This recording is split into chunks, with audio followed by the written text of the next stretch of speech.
Hai, Assalamualaikum warahmatullahi wabarakatuh.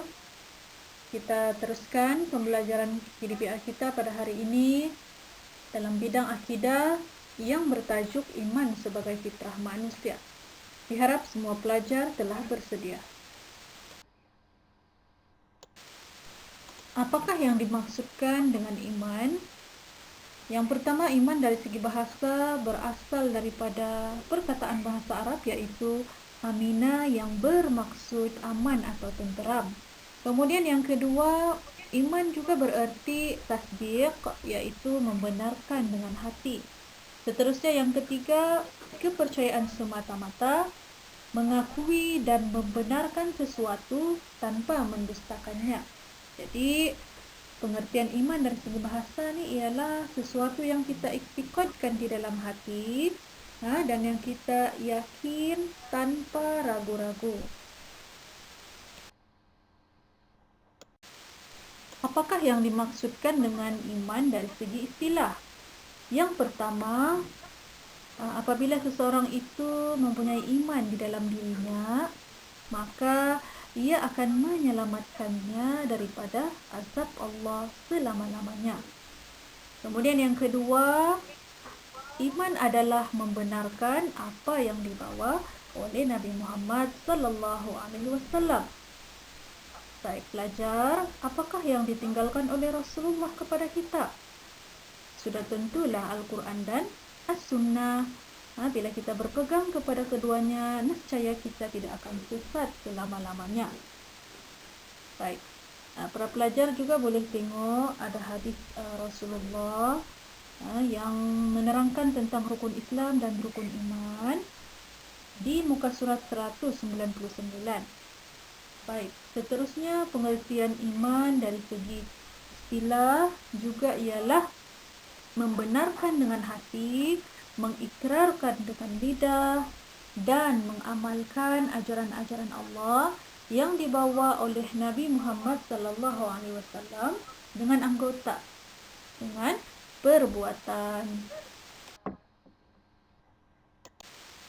Para pelajar, ulama telah menggariskan tahap keimanan seseorang muslim itu kepada 4 martabat yang mengikut kepada kadar ketakwaan seseorang itu, ketaatannya kepada Allah, keikhlasan dan juga kecintaan seseorang terhadap Allah.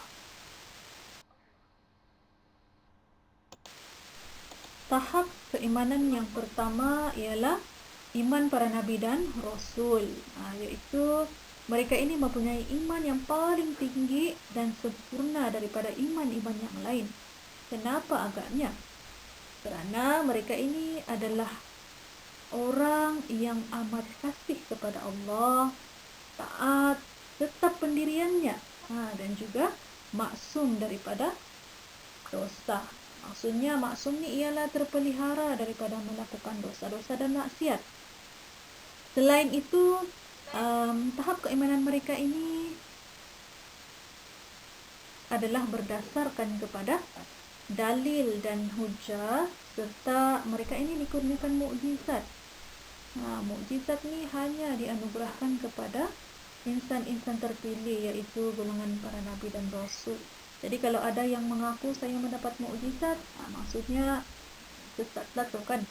Jadi seterusnya para nabi dan rasul ini juga adalah utusan Allah. Untuk apa? Untuk menyampaikan risalah kebenaran kepada umatnya. Contohnya kita umat Nabi Muhammad, Rasulullah sebarkan kebenaran Islam itu kepada kita. Jadi mereka yang beriman itu akan mendapat kabar yang gembira. Apa kabar gembira itu? Mereka akan diberi ganjaran syurga di akhirat nanti. Dan yang sebaliknya adalah golongan yang tidak beriman itu, mereka akan diberi peringatan, dan jika tidak juga beriman, mereka itu akan mendapat azab seksa api neraka di akhirat nanti. Seterusnya, tahap keimanan yang kedua yaitu iman para ulama. Keimanan dan ma'rifah mereka kepada Allah Subhanahu wa taala adalah dengan nazar dan istidlal. Apakah maksudnya? Bagaimanakah golongan ulama ini mengenali Allah? Ma'rifah itu maksudnya mengenali Allah.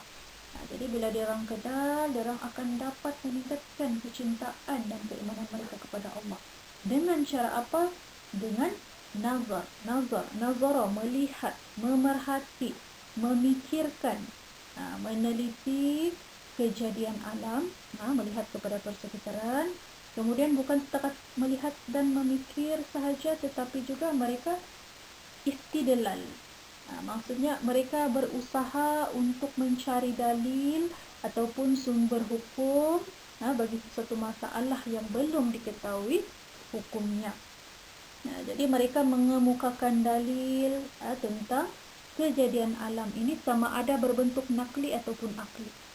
Nakli ini contohnya menggunakan Al-Quran ataupun hadis, ataupun mereka menggunakan akli, akal, menggunakan ijtihad mereka berdasarkan kepada pengetahuan mereka. Kerana mereka ini adalah golongan ulama. Mereka adalah al-ulama warisatul anbiya. Ulama ini adalah pewaris para nabi. Jadi mereka ini sangat banyak ilmu. Jadi sebab itulah mereka ini beriman kepada Allah yang menjadikan alam ini. Malah mereka juga mengenali nama-nama Allah dan juga mengenali sifat-sifat Allah yang maha agung, yang maha mencipta. Seterusnya, tahap keimanan yang ketiga yaitu iman orang yang menjalankan syariat Allah Subhanahu wa taala. Keimanan mereka kepada Allah adalah tinggi, berasaskan kepada bukti, hujah dan dalil daripada Al-Quran dan As-Sunnah. Jadi golongan ini adalah mereka yang terdiri daripada kalangan orang yang berilmu, yaitu orang yang benar-benar menjalankan hukum Allah. Kita boleh tengok dalam surah Fatir ayat 28, yaitu A'udzubillahi minasyaitonirrajim. Innama yakhsyallaha min ibadihil ulama. Yang bermaksud sebenarnya yang takut kepada Allah daripada kalangan hambanya hanyalah orang yang berilmu. Jadi golongan yang ketiga ni adalah golongan yang mempunyai ilmu, yang tahu mana ayat-ayat Al-Quran contohnya yang menerangkan tentang kekuasaan Allah, tentang kehebatan Allah. Contohnya dalam surah Al-Ikhlas, Qul huwallahu ahad. Katakanlah Allah itu ahad. Maksudnya tidak ada Tuhan selain Allah. Jadi kita iktikad dalam hati bahawa Allah adalah Tuhan kita. Asyhadu an la ilaha illallah wa asyhadu anna Muhammadar Rasulullah.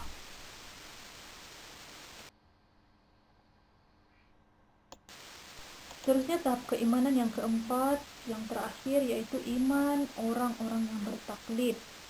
Keimanan mereka kepada Allah hanya dengan mendengar perkabaran yang masyhur atau mengikut perkataan orang ramai tentang kewujudan Allah tanpa mengetahui dalil-dalil kewujudannya. Jadi maksudnya orang yang bertaklid ini mereka ikut saja cakap orang tanpa mereka tahu pun mana bukti-bukti tentang kewujudan Allah, tentang kekuasaan Allah dibandingkan. Berbeza dengan golongan ketiga tadi, mereka tahu, kan? Mereka tahu mana dalil, kan? Berbanding orang bertaklid ini, mereka tidak tahu, mereka ikut saja cakap orang. Jadi maksudnya martabat iman golongan ini adalah yang paling lemah dan juga sangat sedikit ketakwaannya kepada Allah Subhanahu wa taala. Begitu juga dengan ketaatannya pun kurang, serta begitu juga dengan kecintaannya kepada Allah pun sedikit sahaja. Jadi siapakah golongan ini? Ramai dalam kalangan mereka adalah dalam kalangan orang-orang awam. Jadi menjadi tanggungjawab kita bagi orang-orang yang berilmu ini, insya-Allah mudah-mudahan untuk mengajak mereka orang-orang awam di luar sana untuk mengenal Allah, supaya kita sama-sama boleh masuk surga. Amin. Seterusnya, perkara-perkara yang boleh membatalkan iman antaranya ialah yang pertama dari segi perkataan, iaitu apa-apa sahaja yang diucapkan oleh seseorang itu. Contohnya, apabila seorang itu mengatakan undang-undang Islam ni adalah kejam. Kemudian contoh yang seterusnya, apabila seseorang itu mengatakan bahawa Rasulullah adalah manusia biasa yang turut melakukan dosa. Padahal kita tahu bahawa Rasulullah ini adalah sifatnya maksum daripada dosa. Kemudian yang kedua, perkara yang boleh membatalkan iman ialah dari segi perbuatan ataupun amalan, iaitu yang berkaitan dengan apa yang manusia itu buat. Contohnya, apabila seseorang itu meminta bantuan dengan makhluk lain seperti jin, makhluk halus, untuk memenuhi hasrat mereka. Contohnya untuk menolak bala, meminta nombor amalan, dan juga memuja kubur. Maksudnya mereka ini yakin ada kuasa lain yang lebih hebat daripada Allah. Kemudian yang ketiga adalah dari aspek iktikad, iaitu hati, yang berkaitan dengan kepercayaan seseorang di dalam hati. Contohnya, mereka itu beriktikad bahawa agama lain lebih baik berbanding Islam. Ataupun contoh lain, mereka itu beriktikad bahawa Islam tidak sesuai lagi diamalkan pada masa kini. Jadi ada 3 perkara ini kita kena berhati-hati, kita kena elakkan supaya kita ini tidak terjebak dalam kategori golongan yang terbatal imannya. Semua pelajar, apakah kepentingan iman kepada manusia? Maksudnya, apa kesan yang kita dapat bila kita ada iman dalam diri kita? Jadi yang pertama, seorang itu akan mendapat kebahagiaan di dunia dan juga di akhirat, serta mereka itu akan terlepas daripada siksaan api neraka. Kemudian yang kedua, dengan iman ini dapat melahirkan rasa syukur kita kepada Allah, qanaah kita kepada Allah.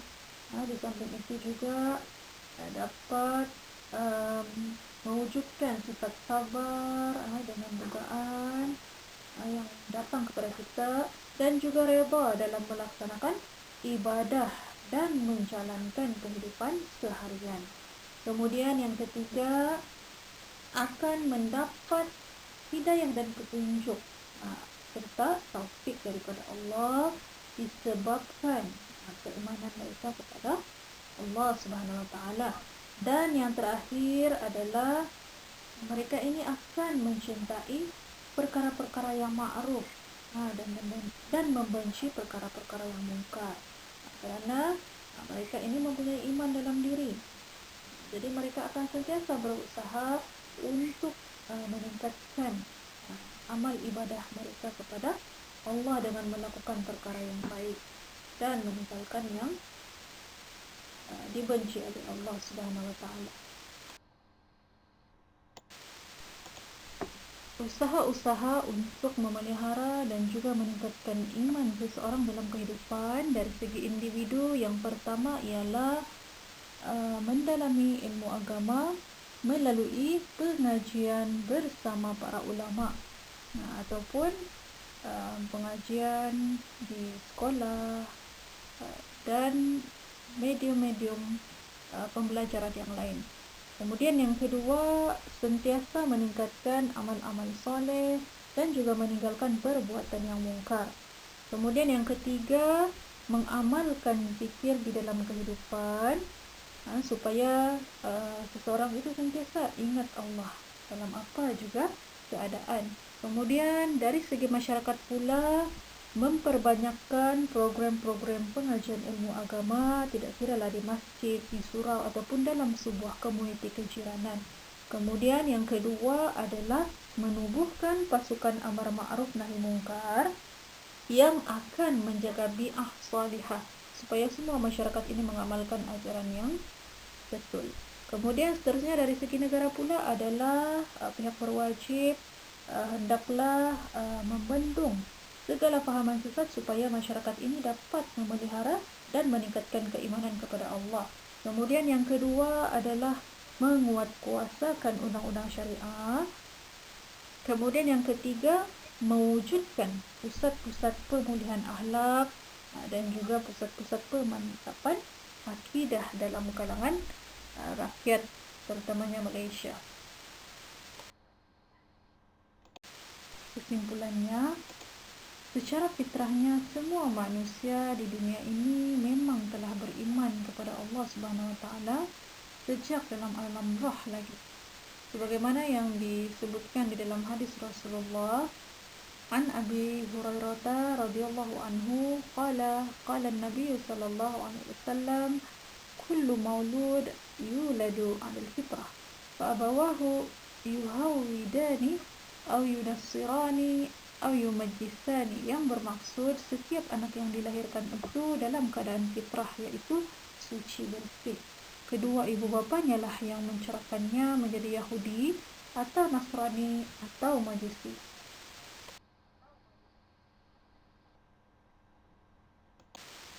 Sampai di sini sahaja sesi pembelajaran kita pada hari ini. Diharap semua pelajar dapat memahami apa yang telah saya sampaikan tadi sepanjang pembelajaran kita. Sekian, Assalamualaikum warahmatullahi wabarakatuh.